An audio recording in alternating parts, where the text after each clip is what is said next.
Hello and good afternoon. Welcome back at the second edition of Dialogues with Smart City Administrators on the role of policy, people, and innovation for urban water management. This series presented by National Water Mission, Ministry of Jal Shakti, Government of India, and supported by Smart Cities Mission and organized by App and News Network. And here we have again diverse uh, areas will be represented today from the northern part of the country to the southern part of the country. But before that, let me introduce to all of you the keynote speaker for this session, our guiding light, if I may say so. We have with us Devoshri Mukherjee, Additional Secretary and Mission Director, National Water Mission, Minister of Jal Shakti, Government of India. We welcome you, ma'am. Thank you so much for joining us today. We're also joined by T. Charushree, Commissioner and Chief Executive Officer of Thuthukudi from the state of Tamil Nadu. And we also joined by Dr. T. Aru, Chief Executive Officer of Puducherry Smart City. Thank you both of you for joining us today. So without taking much time, let me hand over the session to Devoshri Mukherjee for her insights and also setting the context of why we are organizing this series, along with the dialogue with the DMs across the country. Over to you, ma'am. Good afternoon. Thank you so much, Shobhikji.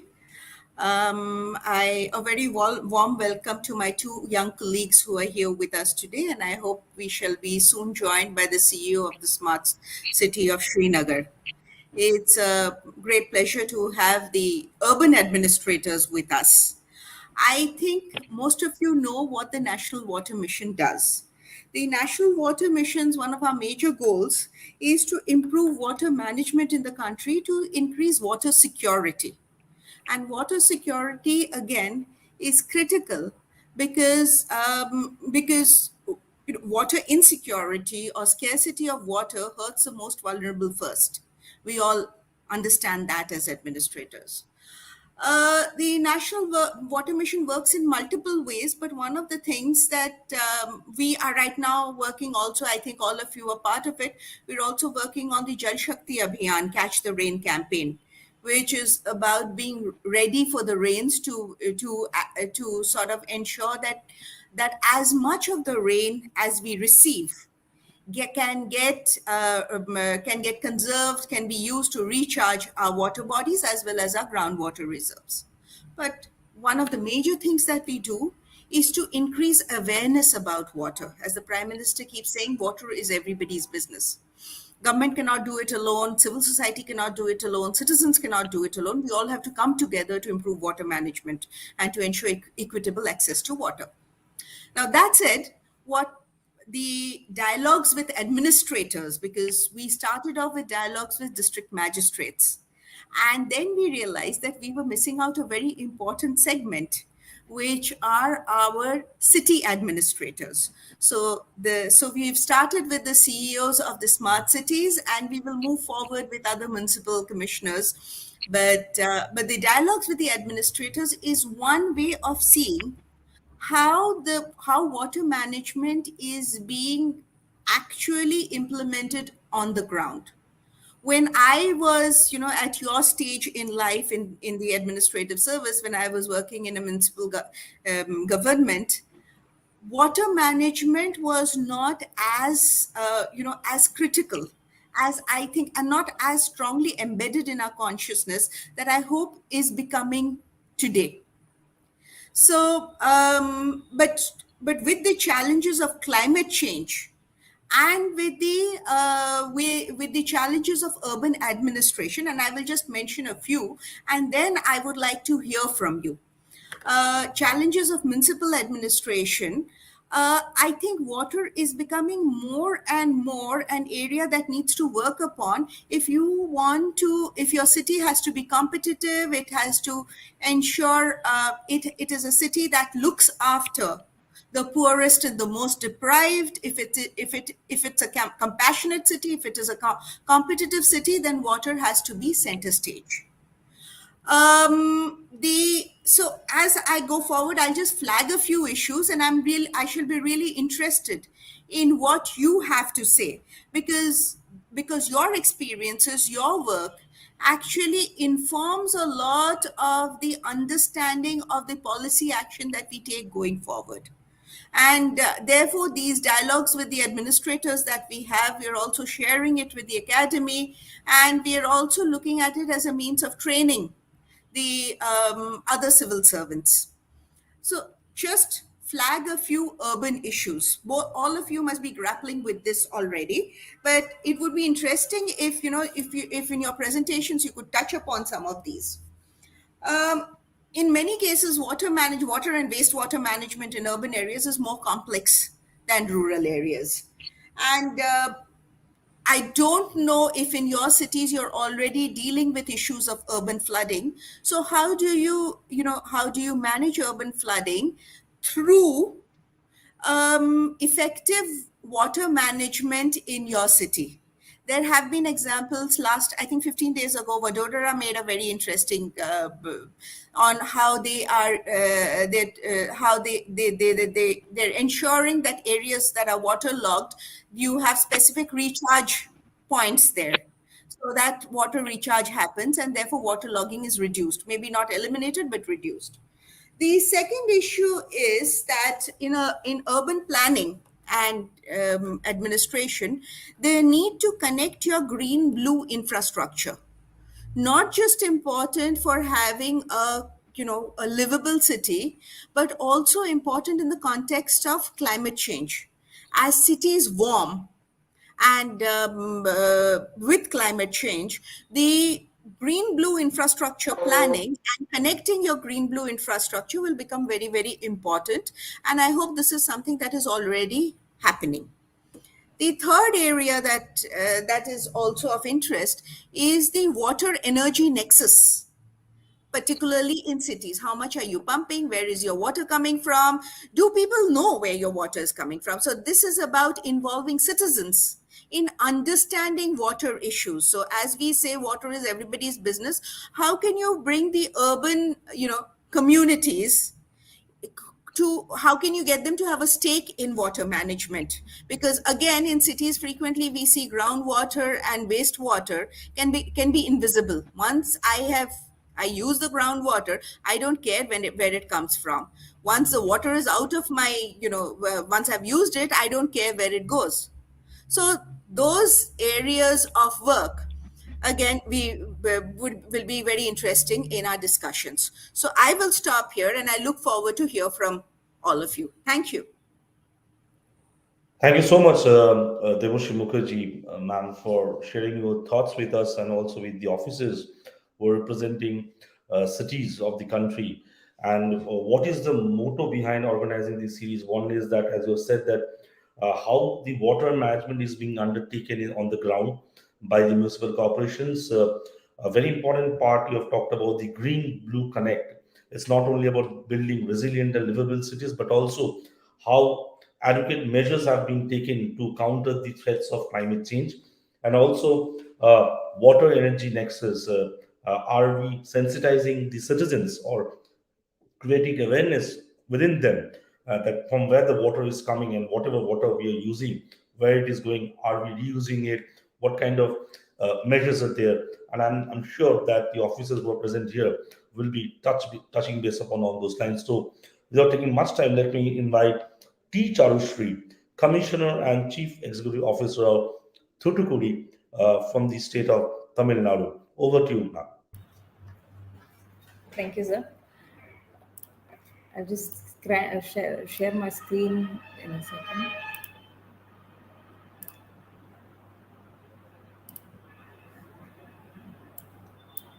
So is my screen visible?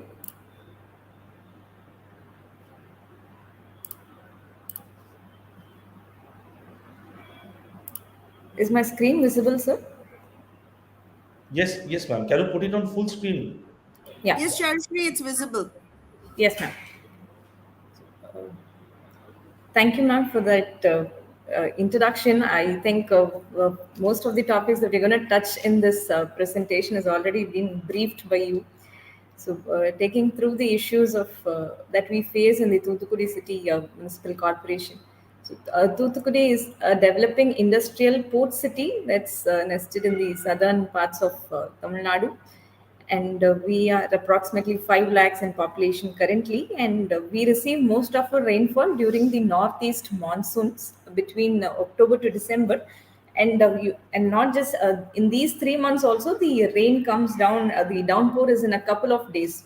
We get the rains during a couple of days. And another interesting fact to note about the geography or the topography of the place is that we have our elevation levels right from 19 meters above the sea level to at places where it's 1 meter below the sea level. So the draining water through gravity becomes an issue for us. So some of the challenges that we face here is because of the coastal city. Being a coastal city, we have tidal surges during the rains.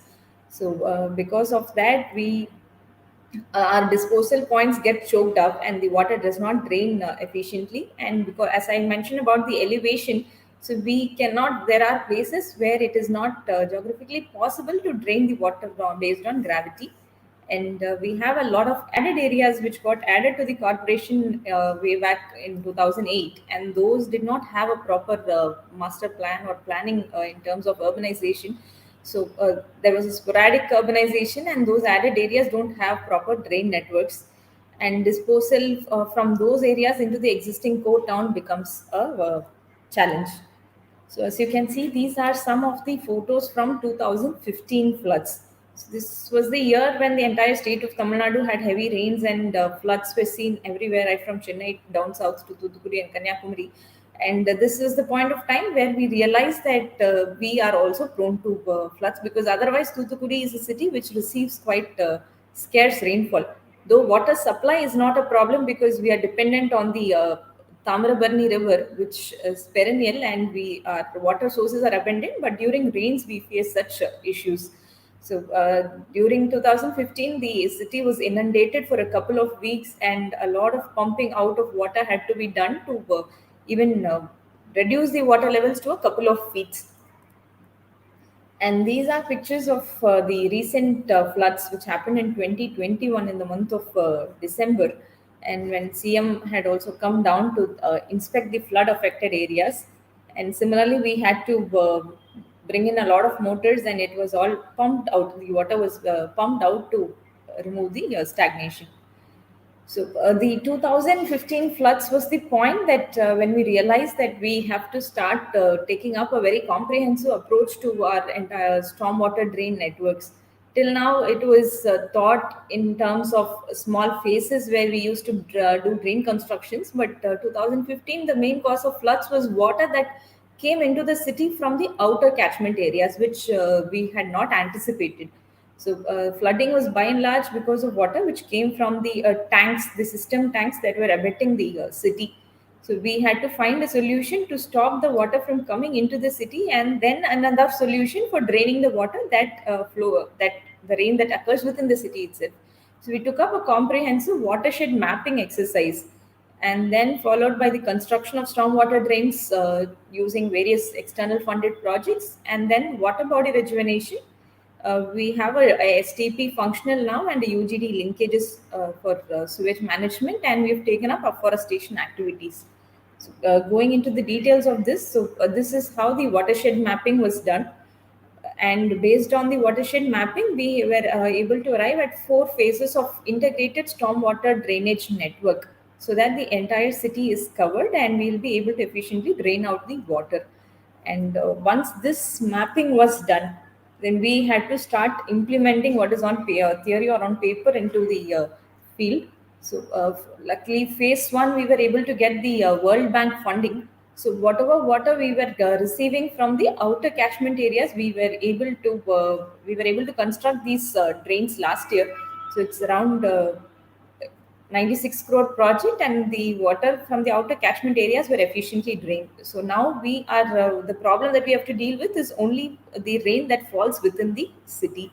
So the rest of the drain network phase 2 and phase 3 are currently under construction using the smart city mission funds. So it's also ongoing. Last year, unfortunately, we could not finish the works, and so we were still facing urban flooding situations here. So, these projects are nearing completion. Probably this monsoons, we are hopeful that wherever the projects have come up, we will be better placed, and we expect minimal inundation. And the phase 4 project is currently under appraisal. It's under appraisal by the Asian Development Bank. So once phase 4 is also sanctioned, it's up and running, we hope that inundation would not happen in the Thoothukudi City Corporation. And as part of this identifying the stormwater drainage network, we also identified that there were 7 water bodies within the city limits. As you can see in the left side, this was how the SV Kulam, we have system tanks. Uh, the river flows into the tank, and then the tanks fill, the surplus water moves to the next tank and eventually drains into the sea. So we have 7 such system tanks, and this is one such system tank. But unfortunately, it does not look like a tank at that point of time. And in fact, the state highways had laid a highway road right across the across the tank, dividing it into two halves. So we had taken up the regeneration of 5 system tanks, and 2 are in pipeline for this year. So we were able to reclaim 135 acres of system tank. The right side figure is the picture shows the work under progress. With your permission, ma'am, we have a small video of how the system tank has come out after the rejuvenation project.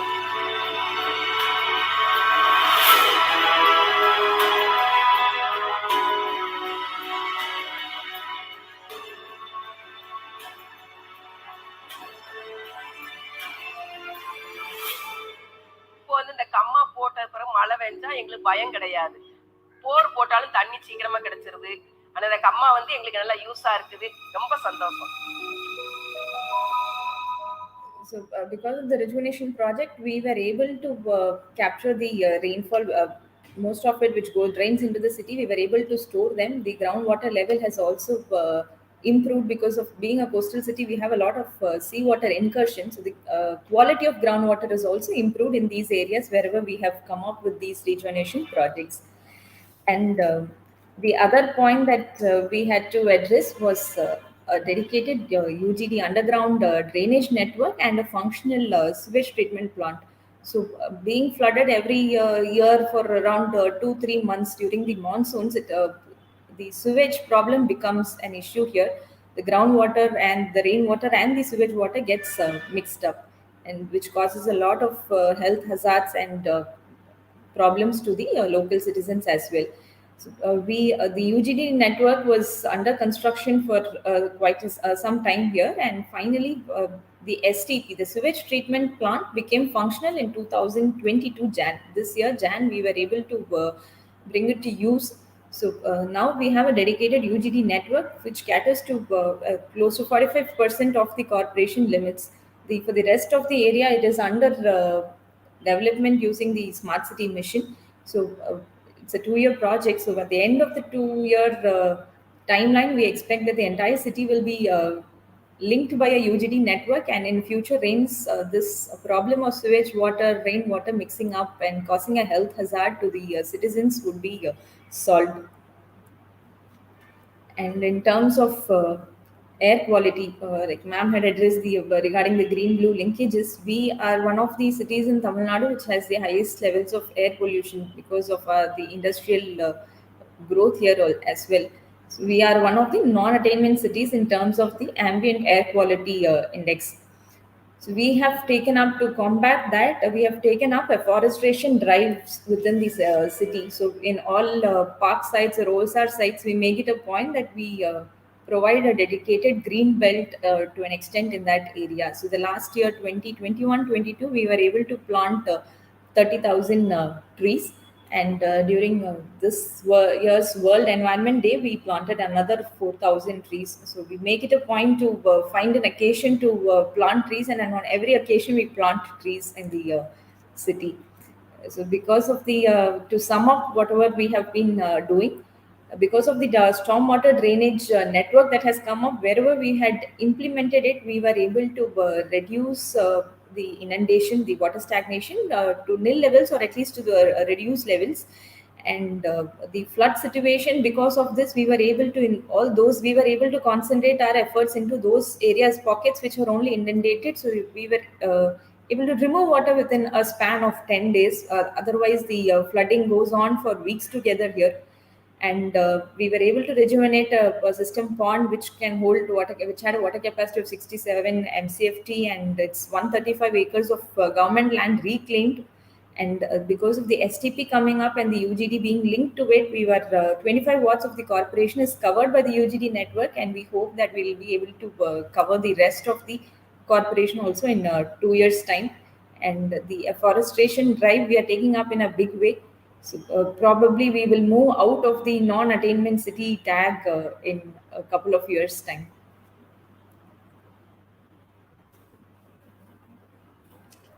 Thank Thank you, you. ma'am. Thank you so much, T. Chalushree, Commissioner and Chief Executive Officer of Thoothukudi from Tamil Nadu. I'm sure Devushri ma'am will be giving her feedback at the end of the show, like the earlier editions. But as you have said, that the interesting part of the PPT was that you first pointed out the challenges which you're facing, being a coastal city, arid areas, problem of arid areas and disposal points, and how the 2015 flood actually worked as a catalyst uh, to focus on the comprehensive water management and the steps taken thereafter, be it rainwater harvesting, water body rejuvenation, or sewage management. As also talked about Thoothukudi being one of the most highest level of air pollution, and how we have countered it through afforestation drive. As Devoshri Ma'am was also talking about the effects of climate change, and are we doing our bit to for our urban cities? Thank you so much. I'm sure Devoshri Mukherjee will give her feedback at the end of the other presentations. Now we have with us Dr. T. Arun, Chief Executive Officer of Puducherry Smart City. So over to you, Dr. Arun. Um, uh, Good evening, ma'am, and good evening, participants. Uh, can I get the slide there? My It's on the mm, screen now, sir. yeah, it's visible. I hope it's visible for everyone. Yes, yes. Yeah. So, in fact, ma'am, we started with a community-based initiative of restoring the water bodies. We kept a name as Niru Murum. Niru means water, Uru means habitat or a city. So this catchy term we kept it when Government of India had come out with the Jal Shakti Abhiyan. People were finding it difficult to get attracted towards Jal Shakti. So we started with our own campaign called Neeru Muru. This was started in the year 2019 when I was collector, and now I am the CEO of Smart City, ma'am. With that, I'll just with that background, I'll just go. So Pondicherry, of course, we are blessed with a lot of water bodies here. We have large tanks, rivers, canals, and ponds of various sizes. We have almost 684 water bodies within Puducherry region. Yeah, next. So this is the canal system in Puducherry. Where you can see a lot of canals, and the second image is with lot of red lights are all the canal system which we are taking up under smart city mission. Why we are taking it up, I'll just let you know. Next slide. As I said, we have 694 water bodies, and as per the Jal Shakti ministry, ma'am, Pondicherry is one of the water stressed area. And one more challenge which we face here is the urban flooding. A lot of encroachments are there in Puducherry, and the canals doesn't go. In fact, the French system of canal were so good that all the canals were interlinked and all the water bodies were also interlinked. And at the end, it used to go to the sea. But lot of encroachments in between, and urban flooding is a very rampant, and every November and December of every year there would be huge rainfall, and urban flooding would be a big issue here in Puducherry. To address that, we have some of the solutions which we are on the way, and which we will be offering it. Next slide. So we came out with a concept, as initially I told, Niru Murum. Nirum is water and Urum is habitat, with the main theme as water conservation and rainwater harvesting, renovation of all the traditional water bodies, reuse and of water and recharging structures, watershed development, and intensive afforestation. Next. how initially how we did was, we have almost 180 villages. We started surveying each and every village as in our uh, in our field map, in our revenue records. We used to have the in our FMB we used to have the water bodies. So that was each and every water body was surveyed. We were surprised to know that each village were having more than 5 to 6 water bodies of various sizes. So this we were able to get it, and we started with geotagging of these water bodies. Next slide, we'll just show you some photographs. So, and whenever a water body was found, we started displaying a board called a display board with area, with the survey number, with the extent of area, and unique number was given. Like for example, 1111 with each digit indicating a unique feature. So by that we were able to address we were able to map all the water bodies within the district, and specifically each water body was named with geotagging. So we came out with next. So this started some sort of a movement across most of them. So it was more of a convergence and the community movement. So there used to be a lot of temple ponds. So temple ponds were also taken up, were also geotagged. So and temples were forced to restore the water bodies. Most of the next slide. And most of the schools started. To my one thing is, there are 2-3 schools which as a college day, as a school day, they started requesting us, please provide us some of the water bodies, we will restore as a school day event. So these were some of the things which was community driven. So that is how our process began. Next slide. Round tables were involved, Rotary Club were involved. Round table had restored 11 water bodies. So most of all the NGOs were involved in this entire thing. And later came up the smart city. Smart city also we convert some of the activities in the smart city. Next slide. So by this efforts with the NGOs and the people, we were able to restore 197 water bodies within Puducherry. And in fact, we converged with Narega also, where 203 kilometers of canals were restored. Under Smart City Mission, we took up some of the canals because, as I said, urban flooding was a major issue. And I'll show some of the photographs in the coming slides. Almost 88 kilometers of canal redevelopment was taken up under the Smart City Mission. So a lot of encroachment removal were done, and many ponds which were lost were able to be recovered in this process. Next slide. These are just some of the photographs. Next. These are some of we can just skip. Next. This was a flat land which became a water body. Next. Next. Next. This is just some of the photographs like temple ponds and other things. Next slide. Next. Yeah. So for this exercise, we came out with a mobile app called Jal Abhilekha, that is Neer Padivu, that is water records.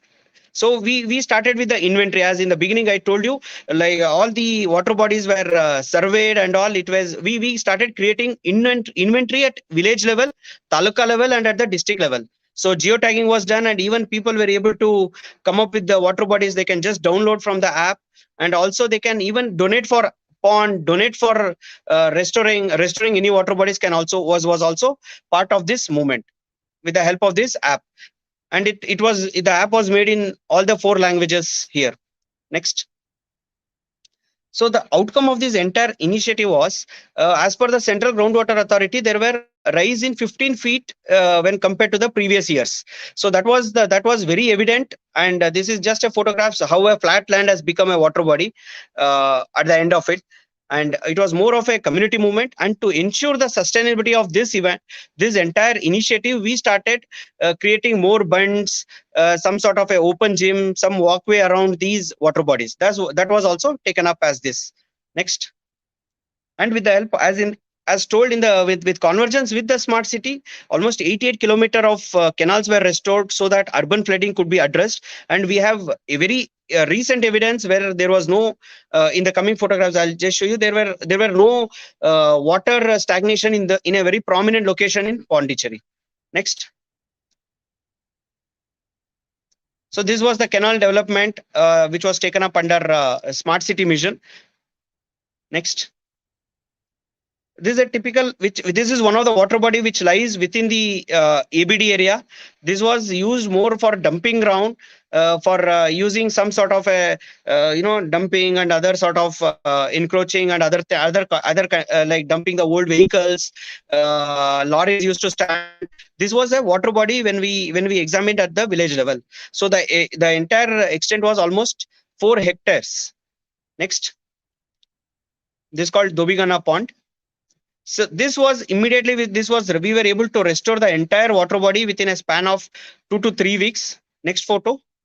And under smart city, we are creating some sort of a walkway and other things. So now even we have not completed, but people started moving around in and around this. So we have plans to put some open gym and other kind of things. Good recreation in the center of the city. Next. So this, as I was telling you, ma'am, like this is about the urban flooding. This is one locality in the Indira Gandhi Square. This is a major point in Puducherry. This was every year in the month of November, December, water flooding is a very common thing. We took it up. We took up this under Smart City Mission. We were able to construct this drains here, stormwater drains and other drains. So we were able to have a there is in the recent rainfall last week also there were not even a single drop of rain water was stagnant there. Next.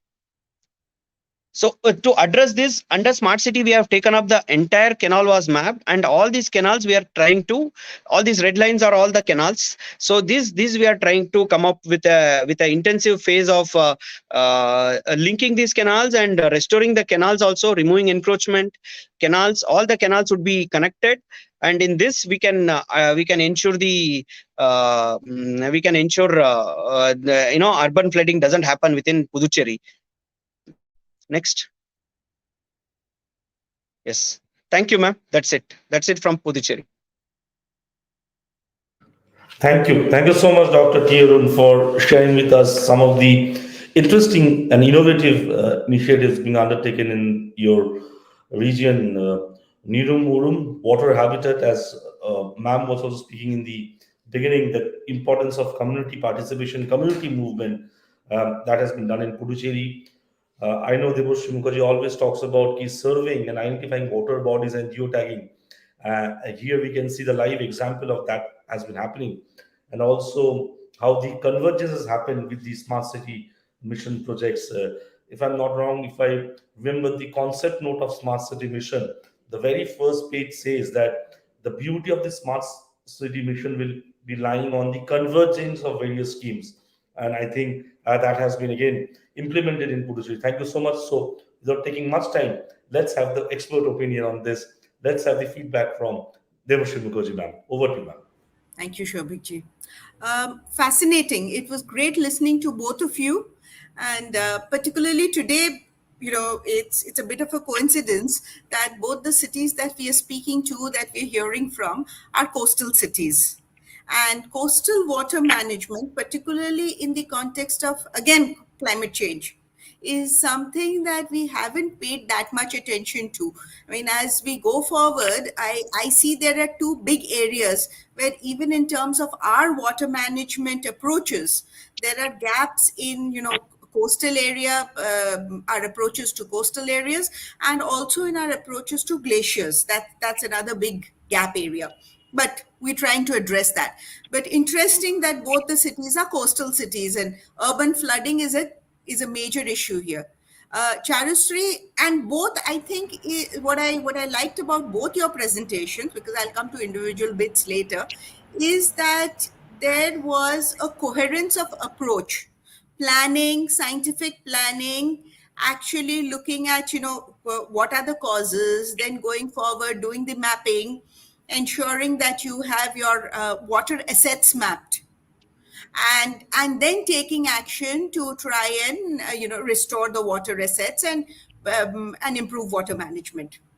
Charusri, when you restored the tanks, did you have an issue of wastewater going into the tanks, and how did you address that? Ma'am, only in a couple of tanks we had this issue of wastewater being let out into the tanks wherever it is within the very thickly populated pockets. So this when STP was functional and we were able to bring the UGD network to use, then we were able to convince people that letting out grey water, black water, any kind of wastewater into the water body is going to pollute ultimately their bore wells which they have in place. So with a little bit of dialogues and constant talking with the people, we were able to convince them not to let out water into the water bodies.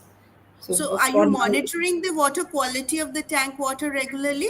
yes, ma'am, we do, ma'am. Okay. So because that's a part of the awareness raising exercise, and the other is that if you have communities using those, I mean, if they're large tanks and they're used for fisheries and other employment generating activities, then people have a stake in ensuring the quality of the water body. Yes, So ma'am. interesting. Arun, again, Yes, ma'am. excellent presentation, and I think the fact that the mapping, this is exactly the approach that we're looking for under the Jal Shakti Abhiyan, which is look at your revenue records, identify your water bodies, see why they do not, why they've gone defunct, or try and restore as much as you can, so that the what and in Puducherry, I think this issue of it being in the water stressed category as far as groundwater is concerned, and also suffering from urban flooding, is really an issue that calls for better water management. So, Yes, ma'am. and I think the issue also of water management in coastal areas is to try and reduce salinity ingress into groundwater, and also into your whatever rivers you have that are coming into the area. So very, very interesting. I think I learned a lot from this interaction. I will just again flag, Charushri, how much can the community come forward to take ownership of the water assets of the city. And for Arun, I think, I mean, one of the issues that I found again interesting was that you've brought the community together. Hmm. But are we documenting? Hmm. I would urge both of you to document the work that you have done, the processes, how, and thereafter the results that have come through. Yes, Okay, so if you Fine. prepared a film, Charushri, you showed a film. So I think that was just part of a film. Is that correct? yes, ma'am. We had to make So we would be those. very happy if you could share the film with us, because we are collecting these films that that are being prepared from various. So I will send you my email. Just send me whatever documentation you have created of the work that you have done. And Okay, Arun, document. Yes, ma'am. Get a third party, document, film the process as well as Fine, the ma'am. results, as well as the community interaction, Fine, because ma'am. these are things that other people will learn from. Okay, So ma'am. thank you Noted. very much to both of you. We've missed the CEO of the Smart City Srinagar today, but I hope he will be able to join us next fortnight. So thanks to both of you for joining us, and thank you, Shobhitji. Thank you, Thank ma'am.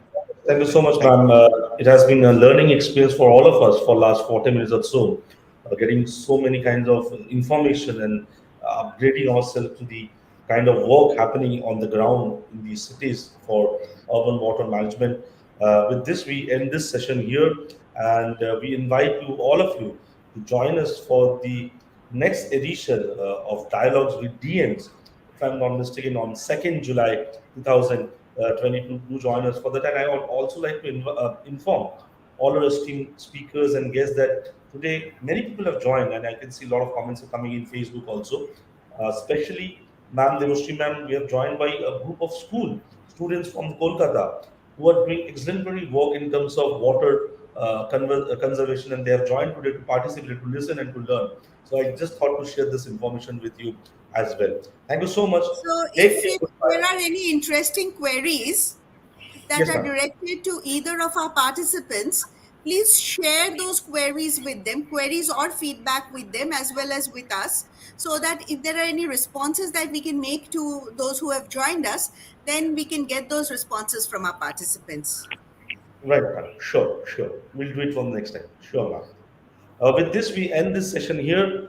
do join us for the weekly dialogue series with DMs, and that edition will take place on 2nd of July 2022, Saturday, 3:30 p.m. Thank you so much, Devashri Mukherjee ma'am, Dr. T. Arun, and Thank you, ma'am. teachers for joining us today. Thank you. Take care. Goodbye. Thank you, ma'am. Thank you, ma'am.